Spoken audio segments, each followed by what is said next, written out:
everyone, welcome to today's show in Kotlin, Hyderabad. Recently, Corona is also spreading like more than anything for anything before. Even every one of us stick it to our own homes. At this time, we are keeping these sessions so that it will be helpful for you to understand the technology, and it may helpful for you in your job. So today our topic is to discuss on do-it-yourself collections. Our speaker is Nikhil. Nikhil is, as usual, before going to topic, let me give a brief intro about this speaker. Nikhil is a director at BNY Mellon. He has more than 7 years of experience building mission critical applications, and he was selected as a Java champion in 2018. He's a very regular speaker and host at JCRET for Kids, Java 1 for Kids, and DevOps for Kids. He's completed his BTech in mechanical engineering, and he did a specialization in robotics. Without further ado, let me hand over to Nikhil. Thanks, Nikhil, Chaitanya. please start Thanks, your Chaitanya. session. Yeah, thanks, Chaitanya. Um, I hope everybody can see my screen. First of all, thank you everyone for joining the session today. I know it's a Saturday evening, but with the current, pandemic in action, this is pretty much our one and only way of interacting with each other and making sure that we have some social connection while, keeping social distancing, practices. While respecting those practices. I'm based out of Houston, Texas, and I would absolutely love to visit Hyderabad when the all the travel restrictions and everything are lifted. So with that, let me and Chaitanya did a very good job of introducing me, so I don't need to speak more. A couple of things that I'll add is, my name is Nikhil Nanivadekar. My Twitter handle is Nikhil Nanivade. In case in today's session we don't get time to answer or go through all the questions or something, you can always tweet at me. I generally tweet about Java, about collections, about hiking is one of my passions and hobbies, so whenever I go hiking I definitely tweet about that. Also cooking, which is another of my hobbies, so you will see my Twitter feed like full of those things. So if interested, follow me. If you have any questions about this talk or collections or something like that, like feel free to tweet at me and we can have a conversation there.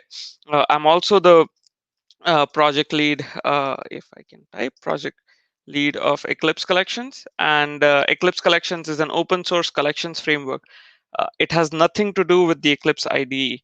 I write code for Eclipse Collections in IntelliJ IDEA. As you can see right now, I'm using IntelliJ IDEA, and I that's my favorite IDE. And other people, whichever IDEs you all like, uh, full 100% respect to you, like this is the idea of my choice.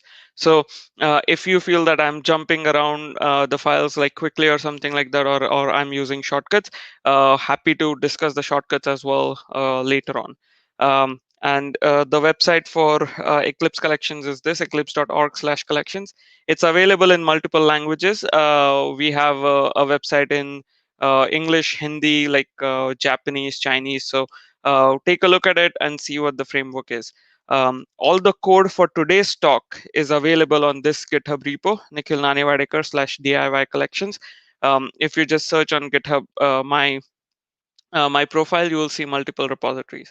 With that introduction done, and I mentioned this to Chaitanya before, this is a 100% hands-on talk, so I'll be live coding. I will not be doing slides or anything like that, but I generally pause between sections to take questions. With that said, let's actually understand what today's talk is. Do-it-yourself collections talk was actually it was born while having like a hallway discussion between a few of us, and in that, like we figured out that like, hey, JDK has basic collection types, but sometimes those basic collection types are not enough for those like very bespoke 10% use cases that generally all of us have in our day-to-day life. So we decided to, like, write a talk, do it yourself collections. And in today's talk, we are going to look at two new collections. One is bag, the other one is multimap. Both of them are map based. But one thing which I'll mention over here is these collections are not something which you necessarily have to build on your own every single project that you go to. Open source collections frameworks like Apache Common Collections, uh, Guava, Eclipse Collections, like, have these collections already present. So before you decide to do something, like, take a look at, like, what is available in open source. So now, that said, why is this talk important? This talk is important because I want to sort of explain, like, when you're creating your own collections, like framework, or just your own collections, there are a few things that, as API providers, you need to keep in you need to keep in mind before you end up exposing things to an end user. And I decided that, like, hey, instead of, like, me putting together a presentation, it's better to just show it in code, because all of us are developers, and it's easier for you to, like, understand it by code. At least I understand things better by code than by just looking at presentations. So with that, let me first start with what are collections. So collections can be defined as a group of elements or objects that we get together, that we have in our domain. Okay. In programming language in general, we have a list or array as one of the basic. We have three basic types of collections. The first one is list or array, where duplicates are allowed, and the insertion order is retained or maintained. Okay. The next one is set, where only unique elements are retained. And again, like, a set can be an ordered, an ordered set is a linked hash set. It can be sorted, it can be a tree set, or it can be a hash set, which is just basically depends on the hash code of your object. But at the end of the day, the main property of a set is only unique elements are retained. Um, here, ordering cannot be guaranteed unless you're using an ordered set and a sorted set. Now, I keep on saying ordered set and a sorted set as two different things, and it's a little bit important to understand the difference between both of them. So ordered set is when the insertion order is retained. Sorted set, or rather, more than retained, order set is where the iteration order is predictable. So you know how, when you're going to go from first element to second element, and you know what will be a second element. A sorted set is where the elements inside the set are essentially sorted by a comparator or by something else, generally a comparator. And it's the same definition for pretty much all sorted and ordered collections. So that's why list is an ordered collection. Okay. But a sort and all sorted collections are essentially ordered, but all ordered collections are not sorted, because for example, a linked hash set is not sorted, but it is ordered. But a tree set is sorted, and it is ordered as well, because you have the iteration order, which is predictable. With that, the last important data structure is a map. A map is where the map, and for lack of a better term, mapping, or the relationship between a key and and a value is maintained. Okay. Now, the interesting thing over here about the key and value is one key can have only one value. So if we have a map of one A, two B, like that, then one can only be attached, which is the key, to only one value. But you can definitely have one A and two A again. The But again, it will be the same value will be at two different places. So that's pretty much it. So these are the three basic collections that we have: list, set, and map.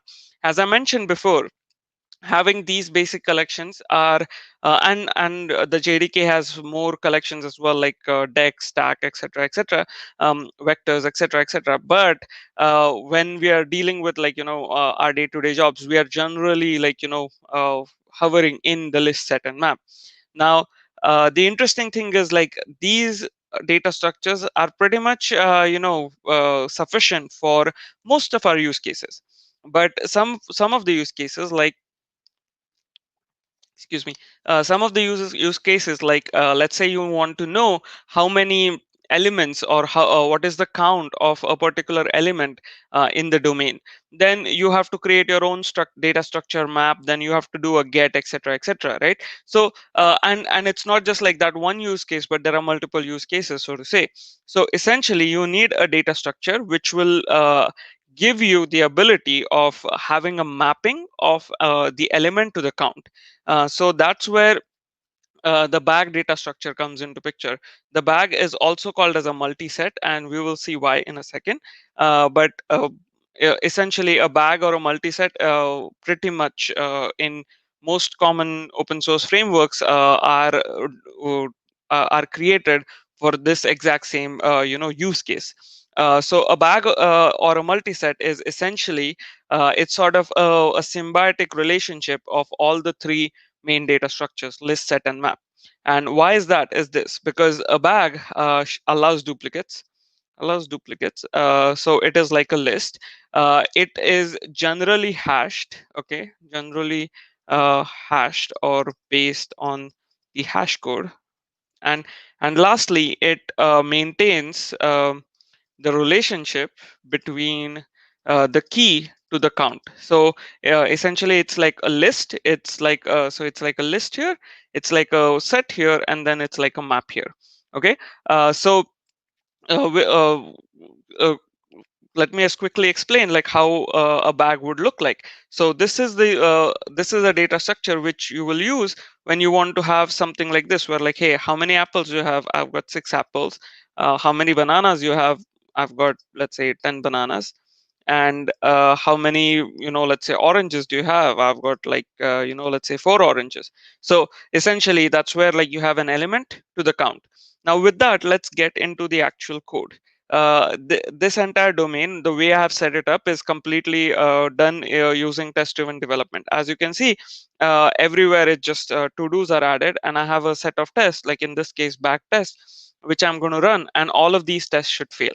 And in the next like about 15 minutes or something, we'll go on implementing those specific APIs, and we'll go on fixing these tests. So the first one is create.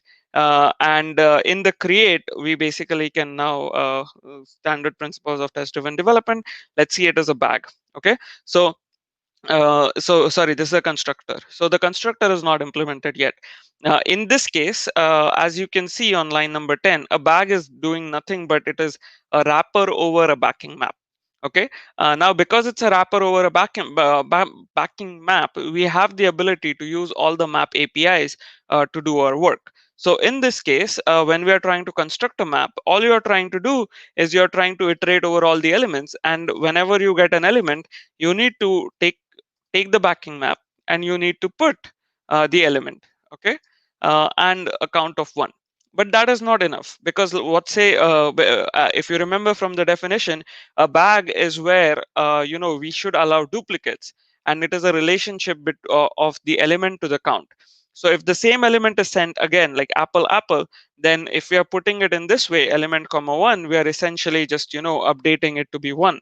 And it will never ever essentially increment the size. So instead of doing put, what we want to do is we want to do a get, and if it is not null, we want to increment and put it back. If it is null, then we want to put a new case. So instead of doing that, so basically the step 1 is going to be get. If null, then put with 1, else existing plus 1. Correct? That's pretty much the pseudocode that we want to do. So instead of like having to type a lot of code over there, the JDK backing map actually, or the JDK hash map actually has an API, and it's called as merge. So the merge takes a key, and then after that, and you can see the actual what do you say the parameters that IntelliJ is prompting me for. So it takes the element, then it takes the value. So it takes the value that like you want to pass in this case it's 1, and then it takes a remapping function which says that basically sorry comma then it takes a remapping function which basically says that, okay, I have found the element, what do you want me to do with that element? So in this case it's going to be existing comma I don't care what the new count is because so I'm just going to call it unused, and I'm going to say existing plus 1, because anytime I see that there is an element already present, I just need to increment it by 1. We will see an example of actually incremented by more than 1 in a minute. The other sort of a cool trick that like we like to play is we like to cache the size so that we are not computing the size every single time. So in this case, I'm just going to do this dot size is equal to this dot size plus 1. Now here's the interesting thing. People will say that like, hey Nikhil, that can just be this dot size plus plus. But you know what? I don't really want to know what it is. And the reason for that is I'm going to use IntelliJ to essentially sorry to essentially fix the problem. Now here's the interesting thing, right? I actually had a bug over there, and if I had not tried to auto fix it, like it, I would not have caught it. So now there you go. I'm going to do this dot size plus 1. So let me see. When I press Alt Enter, IntelliJ tells me that I can just replace it with plus plus. So I'm done with my implementation. Now let's. This test is still going to fail, but we'll see it fail. Let's go ahead, do this. It's still going to fail, and it is failing because of the next API, which is get occurrences. So in this case, what we're saying is like, I want to know the occurrences of the element. Now the implementation for this is fairly straightforward, where you're going to say get element. Okay, now here's the interesting thing. The reason why we are exposing a new verbose and an intuitive API get occurrences is so that people know it's the count of the element. The user knows what exactly is going on. But when I'm just returning a get of this element, what if the element is not present? What's going to happen? It's going to throw a null pointer because it's going to return a null, and here we are returning a primitive int. So it's essentially going to throw a null. And as good API providers, as good data structure providers or creators, we need to make sure that we are trying to protect our user from these issues that you'll find at runtime. Always remember, compile time errors are far much more better and easier to fix than runtime exceptions or runtime errors, because runtime errors generally happen in production or in an integrated environment where it's even more difficult to debug. So in this case, instead of just doing a get, I'm going to do a get or default, and we want to do a default of 0 because, hey, if it is not present, then that's why it's null, and if it is not null, then the number of occurrences are 0.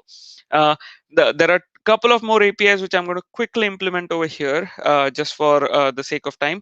If you remember, I was incrementing the size before, so I'm just going to return this dot size here. And the next one is size distinct.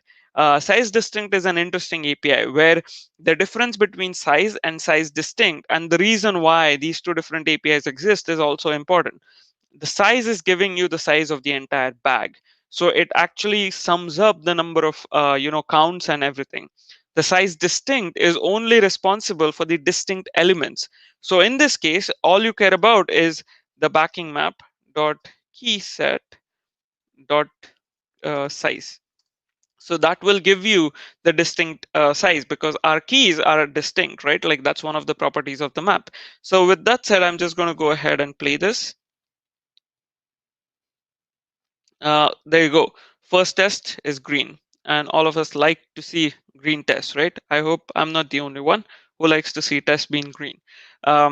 So the next one is add occurrences. Now, if you see here, the get occurrences was already implemented. The add occurrences wasn't. So let's actually implement add occurrences. And before I do that, just for the sake of explanation, I want to show you something. Like I create, and I'm a big fan of this.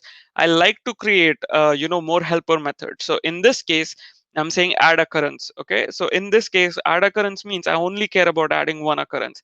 And believe it or not, like that's a usage pattern which people will have all the time, where like, hey, I just need to add one. Like, why do I need to give an element and the occurrence of one? I want to make it easy, right? So in this case, we have add occurrences, and this is just delegating it to element and passing the occurrences of one. Now, in case, some people will say that like, hey, why just stop at one? No, like the reason why I stopped at one is because I don't want to keep on adding more code and more tests. But you're free to, like, add two occurrences, add three occurrences, add four occurrences. But there comes a time when, like, the rewards to the effort just, like, don't match. So in this case, it's a very straightforward API. You're just adding one occurrence, and, like, you can move on.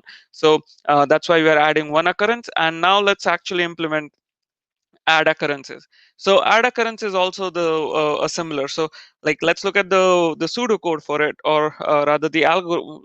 Like, calling it an algorithm will be like an overstatement, but let's look at the pseudocode. We want to get from map, if not null, one if not null, increment by occurrences. Okay, and this is different than the constructor, because in this case we are incrementing by occurrences instead of one.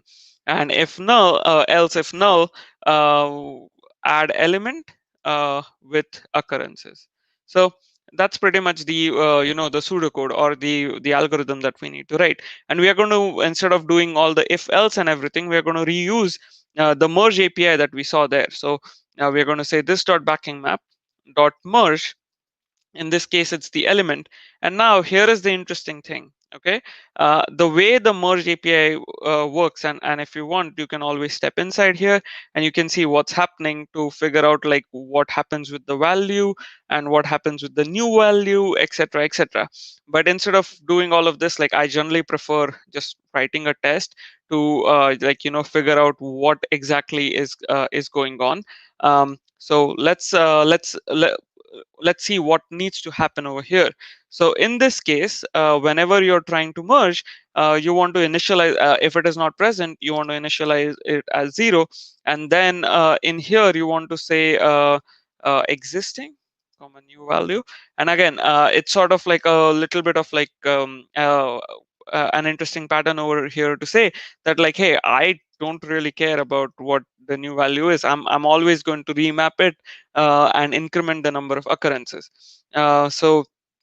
And over here, this is the merged result, and I can just return the merged result. And because in this case, now people will say that, like, hey, what about the null pointer exceptions over here? Here we know essentially that we are protecting from the null pointer, because the merge already has the necessary null checks inbuilt in there. Okay, so but let's see what happens. And the last but not least, we forgot to increment the size, so we need to do this dot size equal to this dot size plus occurrences. Okay, let's run the test and see what blows up or what passes. So something is still missing. Now here's the interesting thing, right? If you look at occurrences over here, in this case, I'm adding the strawberry as 12. And this was the case where, and if you remember before, like, yeah, we can always look at the code, but writing tests is much more easier to understand the behavior. So if you see here in my domain, I had apple, bananas, and oranges, but I did not have strawberry, and I was trying to add the strawberry. So in this case, what essentially was happening was, in my implementation of add occurrences, this value, which is always going as 0, and you can see that's the literally the only place I use 0, that 0 is not getting honored. So essentially, anytime like a new element is being passed, that element is not being honored. So let's actually let's actually fix that and use occurrences, and let's play. There you go. Test 2 is also passing. Let's look at test 3, which is remove occurrences. And always remember, adding is fairly straightforward in this case. Removing becomes a bit interesting. So let's first add our good old helper remove occurrence for one single element API, so that our users will be a bit happy. And then let's look at the pseudocode for remove occurrences. So what do we want to do when we remove occurrences? We want to get from map. Okay, if null, do nothing. That's the best thing, right? Like when you don't need to do anything. If not null, then let me put this on a new line. If not null, then comes like some big decisions that we have to make as API providers. Because let's say the number of occurrences in my bag are less than the number of occurrences that the user is trying to remove. What should happen? Like in a supermarket or a grocery store case, it will mean that like, hey, someone is asking me to remove 6 apples and I only have 4 apples, right? Does that mean that I have to give 2 apples back? Like how does that work, right? So it doesn't make sense. So what should we do if the number of occurrences which are already existing are less, the existing number of occurrences are less than the occurrences asked to remove, right? What should we do? Should we keep the element but initialize it to 0? Should we remove the element? What should happen, right? If the number of occurrences are greater, the existing number of occurrences are greater than the occurrences which are asked to remove, then we should just subtract. So that's fairly straightforward. So basically, if it is not null, then I'm just going to say manipulate the occurrences. Okay, so and let's see how we're going to do this. In this case, I'm going to go. Generally, this is one of my rules. Like what I do is, if I'm trying to break down a problem, and this is something which Chaitanya and Rajendra and I were like talking. Sorry, I think Raj Mahindra. So I'm mispronouncing your name. I apologize for that. But like we were discussing about like having tackling big problems. You just have to break them down into like small pieces. So basically you have this dot backend map. So we're going to break down the problem into small pieces. So we're first going to do a get and look at the element, right? And then we'll do existing. Now here's the interesting thing. I can always delegate it to get occurrences in my own the API that we have implemented. That is also fine, and then we just have to do a 0 check, versus now here we have to do a null check. In this case, doing a not null check is the interesting thing, because the null check, in the null check you don't do anything. So let's do if existing not equal to null. Now what should happen, right? Now comes a branch. Like if you look at the if you look at what we discussed before, if existing is less than occurrences, then what should happen? And then if existing is essentially greater than or equal to occurrences, what should happen? So let's actually tackle less than or equal to in the same branch. So this will be existing greater than occurrences. So this is the easier part, where we'll say existing is equal to existing minus occurrences, right? And then we can do this dot backing map dot put element and existing. And also remember that we have to decrease the size. So this dot size is equal to this dot size minus occurrences.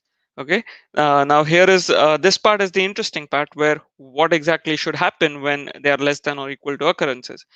In my opinion, we should just remove the element, and the reason why we should remove the element is because our get occurrences API, which is the only API that we have exposed in order to get the count, already handles nulls. So we can do this dot backing map dot remove uh, element. Yep.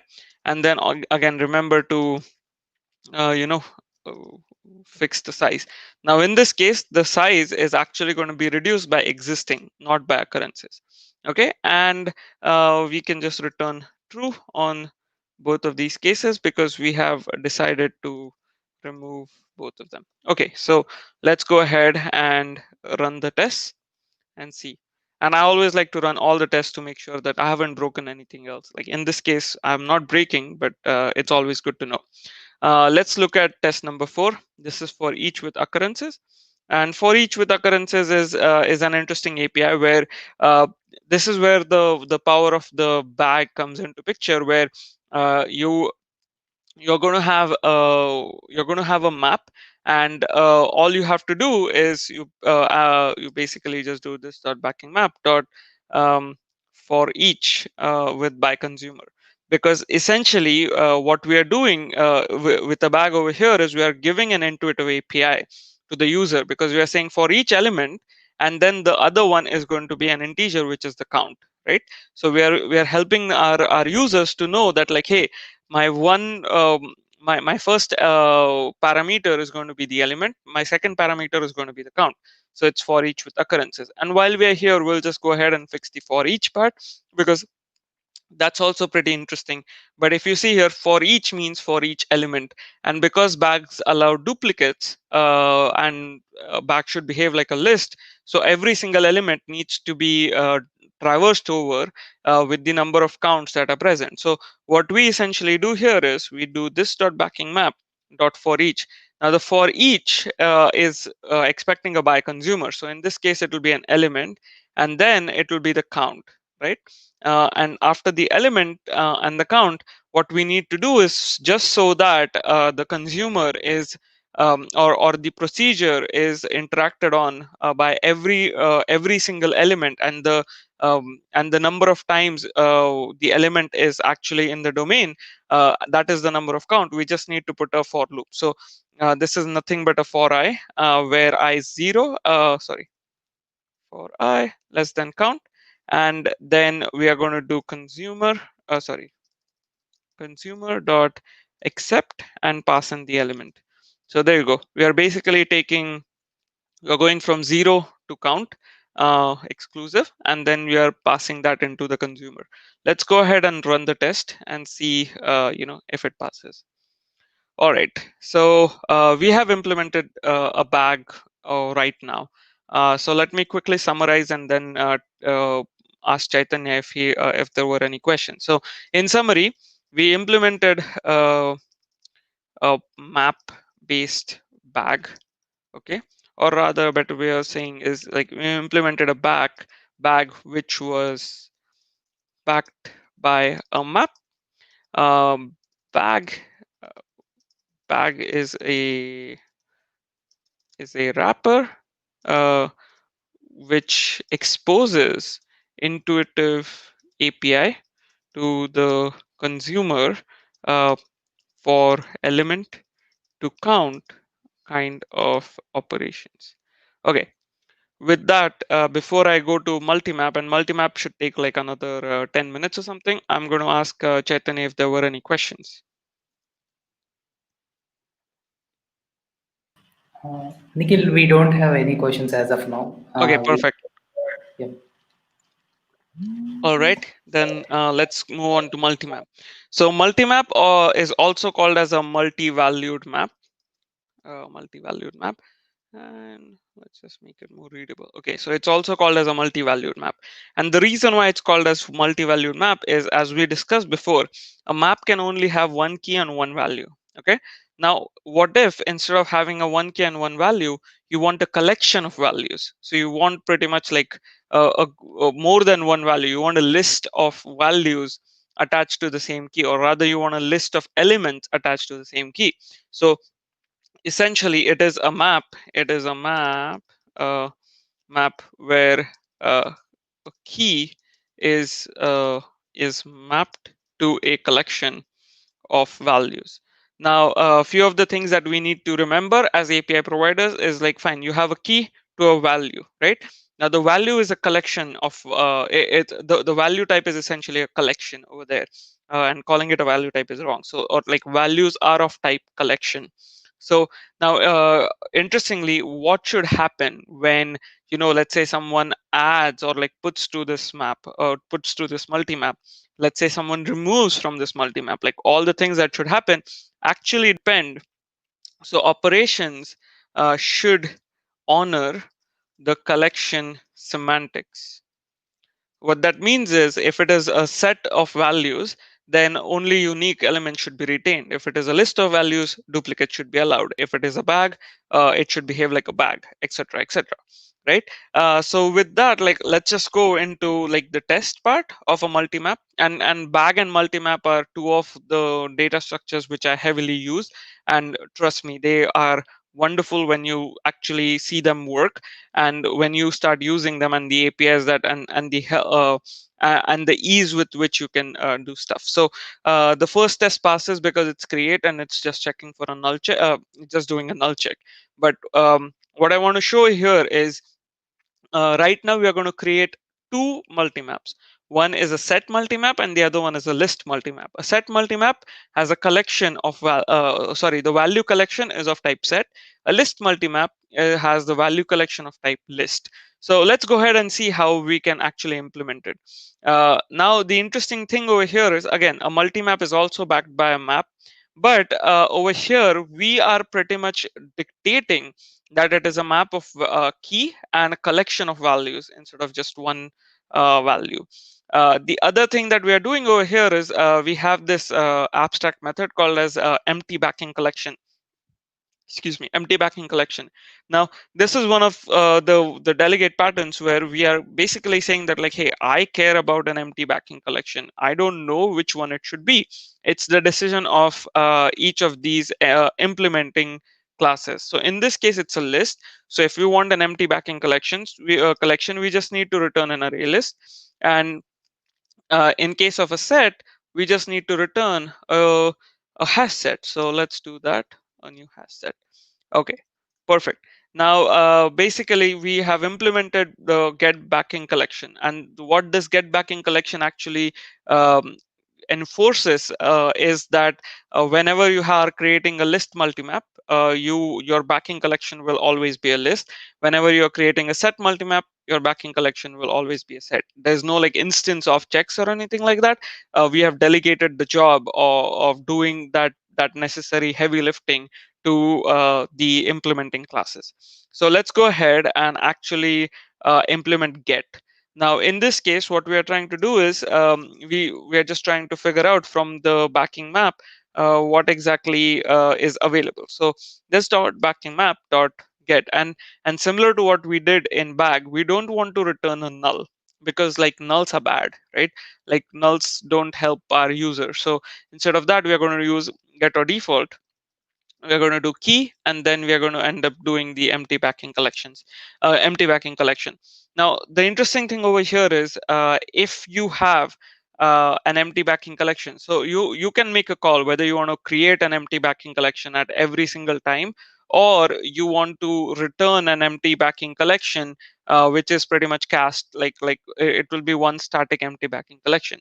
But if you decide to return an empty backing collection which is static, then make sure that you're returning either an unmodifiable or an immutable copy, because it should not happen that the same reference is passed around and somewhere down the line some use case ends up adding, or like it can't remove because it doesn't have anything, but adding elements, and then your entire program falls over, and then you're scratching your head saying, hey, it works in my unit test, but like something is going wrong. So that's that in this case I'm just returning an empty backing collection, and I'm not wrapping it around with an unmodifiable or anything, but you're definitely, it's something that you should do. That's something which we do in Eclipse Collections, where you should not be able to modify those underlying elements, underlying collections. So with that, let's look at let's actually run this. It should still fail because we haven't implemented put. All right. So let's look at put, right? As you remember, when I mentioned in when we created a bag, adding is fairly straightforward and easy. In this case, it's the exact same thing that we need to do. But the interesting thing over here is going to be that the value which is there is just one V. It's not a collection of values. And because it is not a collection of values, you just can't go and use the merge operator. In this case, you still have to do this dot backing map dot get, and I won't be using get or default. Actually, I can use get or default.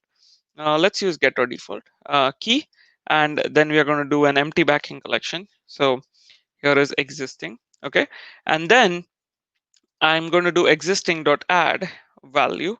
Now, if you see here, I need to know whether the value was added or not to this existing collection. Okay, it does not, because if it is a set and a same duplicate element was passed in the put, it won't be added. So when we have to return true or false, the return of the put should depend on the collection semantics. So essentially, we need to get the result of existing dot add, and we'll return that, And before we return that, we need to make sure we put back the existing key comma existing. All right, let's run it and see if that works. Again, there are other strategies to optimize this by actually making sure you're passing the same reference, etc., so that you have to rehash and everything. But we'll not get into that for now. The next one is the next one which is failing is remove. So let's go ahead and fix remove. Actually, sorry, I forgot. Before I fix remove, if you remember before. I said we should always provide helper APIs wherever possible. In a bag, we actually provided add occurrence and add occurrences, which take an element and count, and add occurrence, it defaults to 1. Similarly, we should also implement put all, where we get an iterable of values. Here, if you see, I'm purposely not accepting a collection of values, but rather an iterable of values. So because we want to use the most the highest interface that is possible. So let's actually iterate over the values and then value. Okay, and then we can just call, in this case, this dot put key comma value. Okay, and then we can essentially return this dot get key. There you go. So this will actually take care of returning the put all, in this case, for this particular key and this particular value. All right, let's get back to remove. Sorry, I digressed. We need to implement remove. So as we mentioned before, uh, adding is fairly straightforward. Removing always creates interesting questions which we have to answer. Okay, in this case, let's first actually implement remove all, which is fairly straightforward. You just, when you're removing all, you just do remove of the key. So that's why I did that. But remove is the interesting part. So let's write the pseudocode for it. So what do you want to do first? You want to get from map. Okay, and once you get from map, if null, do nothing, and if not null, then remove that value. Okay, uh, now if it is not null, and when you remove the value, what if the backing collection is empty? Okay, what should you do? Should you remove the key and the collection, or should you only remove the value and still keep that collection in the map itself? Right, in my opinion, we should just remove the key and the value, because it actually helps us in multiple ways. One way is our get API is already handling for non-existing by using get or default. The other thing is, if you're trying to iterate over the multimap, I'm not writing the for loops and everything over here, but let's say you're trying to iterate over the multimap, because you don't have empty collections, you don't have to worry about iterating over an empty collection. So that also makes your program efficient. Last but not the least, if you look at a multimap as, instead of just like a key and a collection of values, if you just look at a pair of key and value, and then the value is every single element in that value collection, so it becomes key 1, value v11, value v12, value v13, etc., right? Now when you end up removing all the values, and then that key is just dangling, it has nothing to relate itself to other than an empty collection. So that's why it makes sense to actually remove uh, the entire key and the collection if it's an empty collection. So let's actually implement this. Going by the pseudocode, we are going to do this dot backing map dot get. We don't need get or default. In this case, we're going to do get existing. If existing not equal to null. Okay, and also when you remove the key, you can only stop at doing an existing not equal to null. You don't have to do existing dot not empty. So it's also less code, and I'm a firm believer of writing as less code as possible. So let's look at this. Then we can do existing dot remove.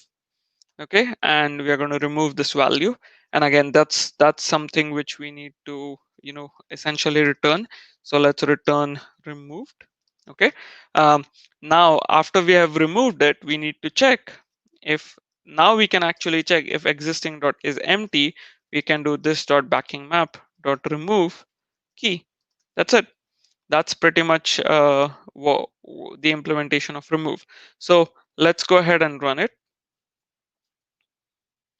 All right, so all tests pass. So that means for all the implementations that I have done here, it's working fine, and that's pretty much our implementation of a multimap. So let me quickly recap. So we implemented um, a list multimap, and a bag multimap backed by a map. Multimap is a wrapper, which exposes multimap specific API. Uh, it uh, it takes care of empty, null, and non-existent value collections. Okay. With this, I'll pause. Chaitanya, if there are any questions. If not, we'll quickly summarize the talk, and then everyone will be happy for their Saturday night. Nikhil, we do have a question. It's Sure. about Java 8 methods. Okay. Uh, there you have used some methods like getter, default, or merge methods. Mm-hmm. So can you explain them? Sure. Uh, So it's fairly so okay. Um, let's look at merge first, and I was explaining this like out here when I was actually implementing merge. So and the best way again for me to learn any method is one, I look at the code, and interestingly you get to see the JTK code, and second one is I just write a unit test to look at the behavior of what's happening. So if you look at merge, when you go if you look at the Java doc, it pretty much tells you what exactly it is doing, and that's pretty phenomenal. So basically, what merge does is it takes a key, it takes a value, excuse me, and this value is used when the key is not present in the map. If the key is not present, then this value is just added. Okay, and then it also takes a by function. So by function or a remapping function basically instructs what should happen if a key is found, or a key and a value is found. So if you look at the code, what it is doing is if it is if the old value is null, then your new value is just becoming a value. Otherwise your new value just becomes like whatever the result of applying this remapping function is, and once everything happens you're just putting the key and the value. Okay. Interesting, like there's also this one where you can remove the key, but let's not get into that unless you need to. The next one is get or default, and get or default is fairly interesting, and as the name suggests, what we are saying is we want to return a value of the specified key. So basically if the key exists, okay, if it is not null, okay, then it will just return the key, sorry, then it will just return the value that it found. If not, it will actually return the default value. So and the default value is what you pass. So that's pretty much the Java 8 code, like Java 8, actually not just 8, from 8 to like even 15, like a lot of enhancements happened in collections and like the stream space. So it's worth actually just trying out like the new methods and everything. And the way I find new methods is basically I just uh, I do this. So I'll show you. I do this dot backing map and I press a dot anytime I'm trying to do something, and then I find out, hey, what what sounds close to what I'm trying to do, like compute if absent, compute if present, like all of these are there. So um, it's I mean, look at the Java docs and look at the best way to learn that is actually writing a unit test. Additionally, like if you go to our Eclipse Collections website, we have something called as an Eclipse Collections kata. So Eclipse Collections kata, that is where, like, we actually explain the APIs for Eclipse Collections, And in addition to that, and that is also set up as like a kata. It's a set of failing unit tests which you go on, like, fixing by writing code. And in there also, we there is a comparison exercise done between the JDK collections framework and the Eclipse collections framework. So take a look at it. Anything more, Chaitanya? Okay, I'm going to take that as a no. So let's summarize. Uh, Sorry, Nikhil. yeah, go ahead, go ahead. Yeah, I was talking in mute. There is another question. sure. Uh, what are the options available for making the class thread safe? Oh, that's a topic for completely other. Here, You know, multimap in this no, case. no, no, no. Multimap is not thread safe the way we have implemented it, right? Um, so in or first of all, writing concurrency code is difficult. So you should try to, I would say, write concurrency code only and if only you need to write. Um, in terms of Eclipse collections, we do have some collections which are specifically designed for concurrency, and some of them are synchronized collections, some of them are called multi-reader collections, and last but not the least, you can just wrap your collection by using the collections class which is provided by the JDK. But the way the multimap was written right now, that is not thread safe. Yeah.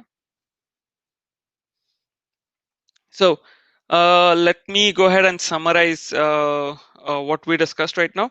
So we looked at the three uh, basic basic collections available in the JDK, which is list, set, and map.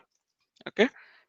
Then we implemented bag, which is backed up by a map. We implemented uh, a bag sorry we implemented bag specific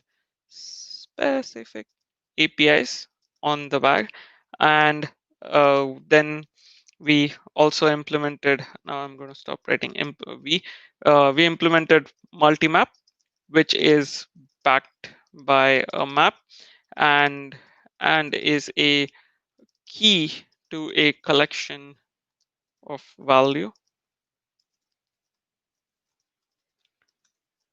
collection of value uh, uh, data structure. uh, we discussed the safeguards and the various options as API providers we need to consider before we expose our APIs to the API/data structures uh, data structures uh, to the world. Okay, and I will conclude by saying by giving like a note that, like, try to not implement your collections. Try to see if any of the open source collections frameworks like Apache Common Collections, Guava, or Eclipse Collections will actually help you for your use case, because that's what I have realized. Like my bespoke use cases, about 99.99% of them are already handled by Eclipse collections, and if they're not, I generally just raise an issue. It's an open source project, so someone or the other can contribute, or I myself can contribute. Lastly, I'll leave you with this: eclipse.org/collections is the website for Eclipse collections, and Eclipse i- collections has nothing to do with the Eclipse IDE. Uh, it it is a jar dependency which you can add to your Java projects. Okay. with that, I'll pause for a moment. Chaitanya, if there are any last, closing questions or closing thoughts. Yeah, Nikhil, I think our users are good, but we don't have any questions. But Okay, I perfect. have a question from my side. Sure. Yeah, very recently only I got to know about the Eclipse Collections. Really, the project is itself is a very good project. It has it has covered many of the concepts. But if I want to contribute to a Eclipse Collections project, what is the procedure that I have to undergo through this? Okay. So, good question. And it's generally easier to explain it on code. So, if you look over here, first of all, this is not the first time like someone is asking the question. So we tried to make it easier for first time contributors. So if you see, we label our issues as good first issues, and what we do as like, it's not just me who is in the project. Like there is more than me. There are multiple people. So basically they, if you ask a question, and I think yesterday itself, there was someone asking a question, I think. Yeah, I think it's here, and this is this person's like first time contributing. So each one of us like pretty much help out like what exactly like is the process and how to go about it. But your starting point will, if you look at the readme, uh, will actually be a file called as contributing .md. And let me just put it out there. This lays down the uh, the description or the process that you need to follow with the prerequisites and everything, because you have to sign the Eclipse contributor agreement according to like your employer, etc., etc. And you basically have to do all of those things, and then search for good first issue labels in the issues. Yeah, but yeah, that's pretty much it. And then generally what we do is, when if you don't, because if you like any new project we get into, right, we don't even know where to start. So generally what we'll do is, if you ask us like, hey, like what does it entail, like all of us like are like we were first time contributors at some time. So we generally explain like which class needs to change, and we try to help as much as possible, um unless like there's something that we ourselves don't know. Yeah, So yeah. it's a good thing, Nikhil. Definitely, we will go through that. Sure, Yeah. perfect. Yeah, and give it a go. Feel free to tweet or raise an issue on GitHub, or like my again, like to I guess I'll give my Twitter handle. My Twitter handle is Nikhil Nanivade, uh, and feel free to follow me, tweet at me, and then we can continue the conversation there. Yeah. Okay. With Definitely. that, I wish everybody a wonderful weekend. Stay safe, stay healthy, and take care of each other. And good luck. Thanks for joining this evening. Yeah. Thank you very much, Nikhil. It's a very wonderful session, and really, I can see many use cases for the bag and multi-value map. Yeah, that's a very good thing. Perfect. Uh, yeah. With that, guys, if you want to give any talk in Kotlin Hyderabad, all the description, all the links are available in the description. You can join us in the Telegram channel as well. Um, with this, we will conclude today's session. Thank you, guys. Bye bye. Take care of yourself. Yeah. Thanks. Bye bye. Bye bye.